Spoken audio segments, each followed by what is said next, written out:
ونعم الوكيل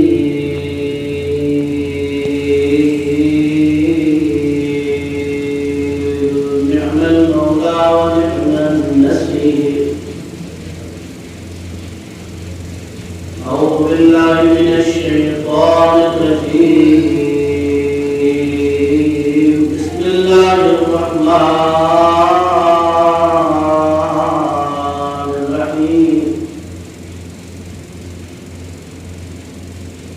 الحمد لله رب العالمين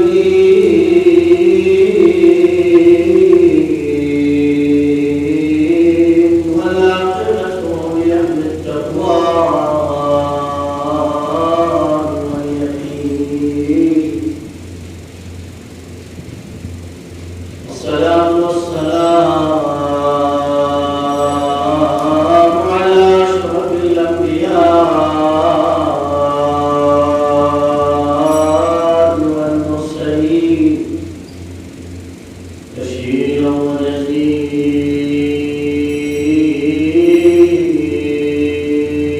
جد الحسن والحسين بالقاسم محمد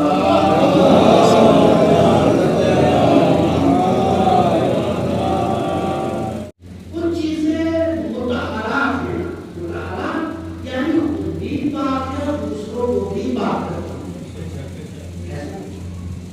کچھ چیزیں ایسی ہیں جو پانی سے بات کرتی ہیں، کچھ چیزیں ایسی ہیں جو مٹی سے بات کرتی ہیں، کچھ چیزیں ایسی ہیں جو دھوپ سے بات کرتی ہیں. اسی حساب سے جیسے جیسے نجاسات کی اس میں ویسے ویسے متحرات ہیں. اب اس مسئلے سے میں سوال کروں، یہ پتہ چل گیا کہ ساری خرابی نفس کے اندر ہے. اب اس مجمع میں کوئی ایسا ہے جو بتائے کون سا پانی ہے جو نفس کی نجاست کو دھو سکے؟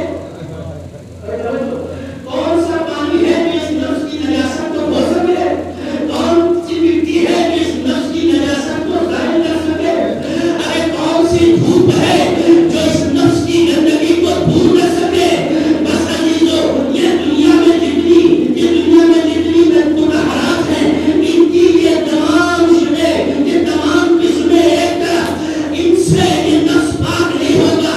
نجاست جیسی ہوگی ویسا پاک کرنے کا آلہ ہوگا. اگر نجاست نفس میں ہے تو پاکیزہ بھی کوئی نفس ہی کرے گا. کون سا نفس کرے گا؟ یہ کون سا نفس کرے گا؟ نفس کو بیان کیے. ایک وہ نفس جو جس میں کمال آئے، جس میں احساس ہو، اسے نفس لوامہ کہتے ہیں. لیکن مخالفت کرے، ہدایت کی مخالفت کرے، قرآن کی مخالفت کرے، تعلیمات اہل بیت کی مخالفت کرے، بس جو مخالفتوں میں نفس بنتا ہے اس نفس کو نفس امارہ کہتے ہیں. اس نفس کو نفس امارہ کہتے ہیں، یعنی وہ نفس جو انسان کو گمراہی کی طرف لے جائے.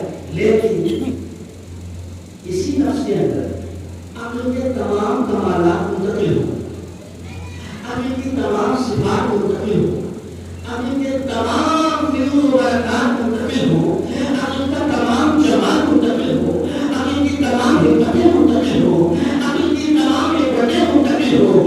بس جس نفس کے اندر سارا ان کا کمال سمٹ کے آ جائے، قرآن اسی نفس کو نفس مطمئنہ کہتا ہے. صلوات پڑھو محمد.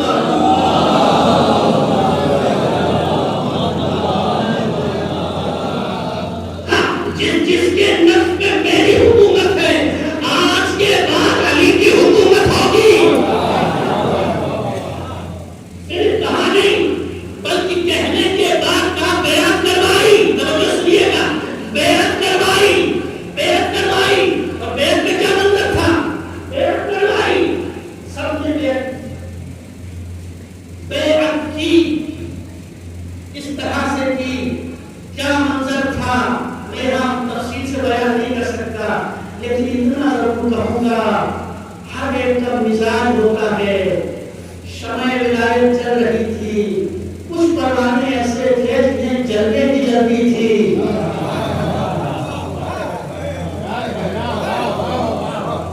کچھ پروانے ایسے تھے جنہیں شمع ولایت میں جلنے کی جلدی تھی.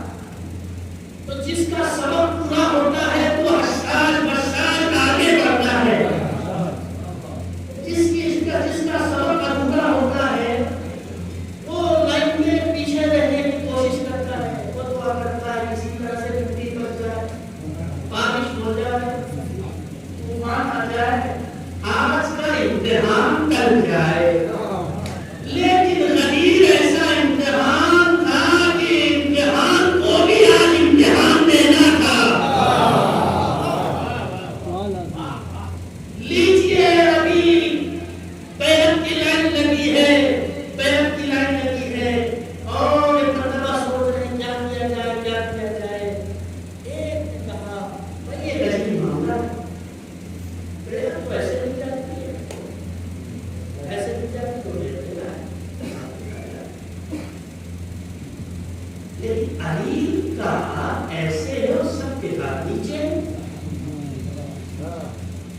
اب جو قائم ایسے پریشان تھے، چہرے کھلنے لگے، بارگاہ رسالت میں آئے، یا رسول اللہ آپ نے مولا بنا دیا ٹھیک ہے، نفسوں کا مالک بنا دیا ٹھیک ہے، لیکن ایک عجیب بات ہے، علی کو بیعت دینی نہیں آتی، کیوں؟ عجیب انداز میں بیعت دے رہے ہیں۔ نبی نے مسکرا کے کہا علی کا معاملہ ہے وہیں چلے جاؤ۔ قدیم میں الہی سپریم کورٹ میں مقدمہ گیا تھا، سپریم کورٹ کے ہائی کورٹ کی طرف منتقل کر دیا۔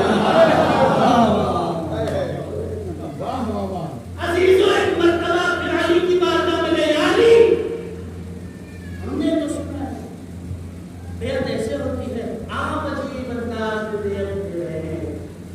ایک مرتبہ نفسوں کے مالک نے نفس مطمئنہ علی اطمینان کے لہجے میں کہا میں بیعت مانگ نہیں رہا ہوں، بیعت قبول کر رہا ہوں۔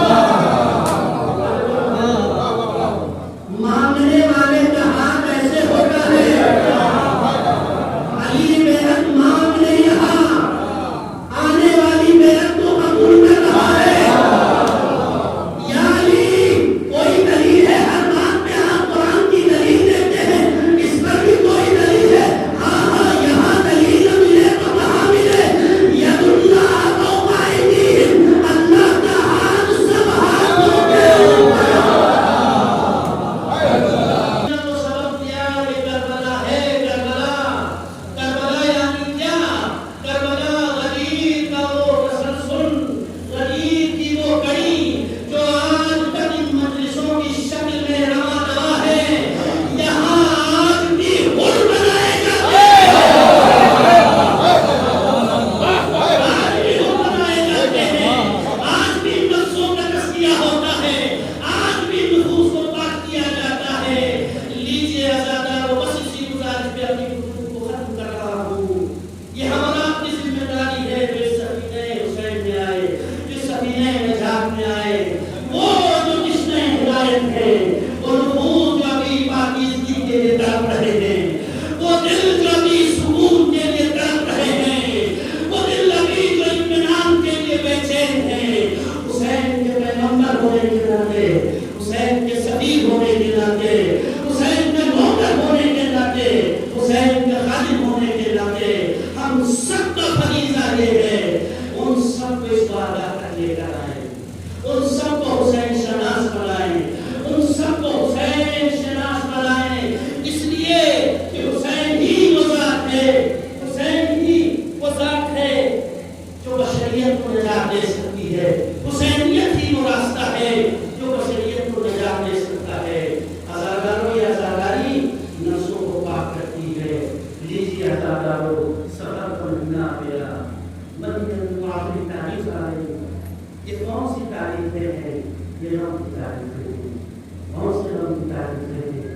بس اگر کے ذہن میں آمادہ ہے، مجھے احساس ہے صبح سے آپ مجلس کر رہے ہیں، کل رات سے آپ مجلس کر رہے ہیں، بعض لوگ لکھتے ہیں سفر کی تاریخیں کی 28 سفر سے 1 یا 2 دن پہلے پیغمبر بہت زیادہ ہوتے تھے، کمزور ہوتے نہیں ہوتے، پیغمبر کو سہارا لے کر لایا گیا،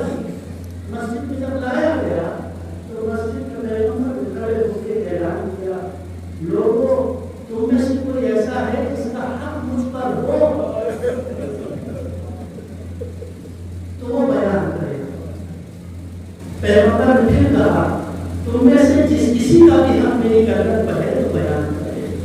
جب 3 مرتبہ کہا اکثر لوگوں نے کہا یا رسول اللہ آپ نے ہماری جانیں قربان, آپ نے ہمیں جینے کا طریقہ سکھایا, آپ نے ہماری تربیت کی, آپ نے ہمارے نفسوں کو پاک کیا, آپ کا حق ہماری گردن پر, آپ کا حق کوئی نہیں ہے بلکہ ہاں ہمارا حق کوئی نہیں ہے, آپ کا حق ہماری گردن پر وہ ہے. ایک مرتبہ تعلیم کرتی ہے کہ یہ شخص تھا تو اس نے اسے کہا یا رسول اللہ آپ نے 3 مرتبہ کہا اس لیے میں کہتا ہوں آپ نے جب مالے غنیمت جمع ہو گئی تھی بہت اسباب جمع تھے, آپ نے بھیڑ جمع کی, بھیڑ کو ہٹانے کے لیے زمین پر تازیانہ مارا تھا, سب دور ہو گیا. وہ تازیانہ غلطی سے میری پشت پہ لگا تھا. وہ تازیانے کا حق ہے. ایک مرتبہ جیسے اس نے مطالبہ کیا اصحاب کا مجموعہ ڈرتے رہا, آنکھوں میں یہاں سوچ رہا کہ کیسا صحابی ہے, ارے معاف کر دے. کسی نے کہا میری پشت پہ تازیانہ, میری پشت حاضر ہے, رسول سے مطالبہ نہ کر. ایک مرتبہ رسول نے کہا نہیں تمہارا حق ہے. حسنین سے کہا بیٹا جاؤ گھر میں جاؤ, میرا وہ گھوڑا لے کر آؤ.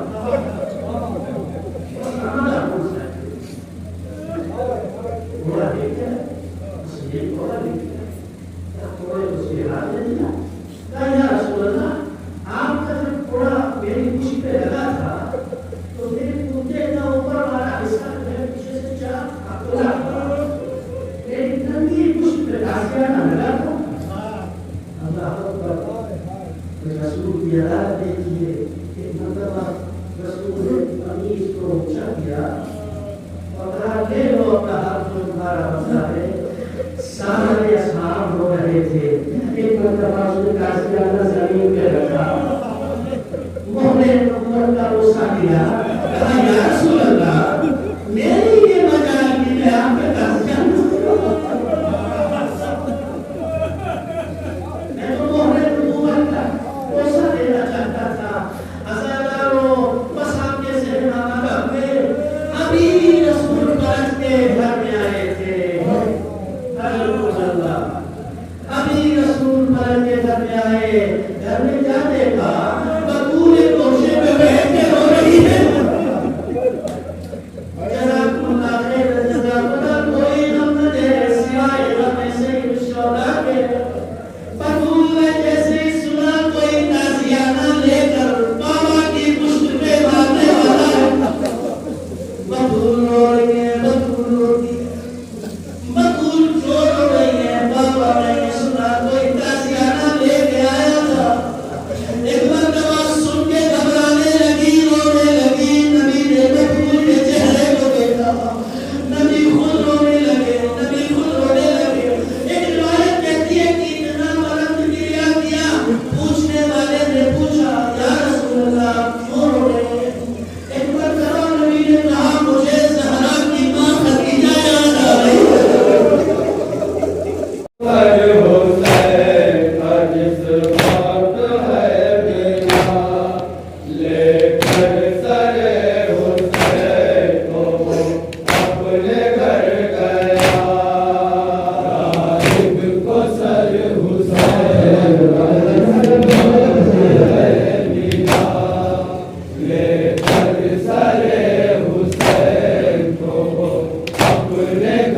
گئے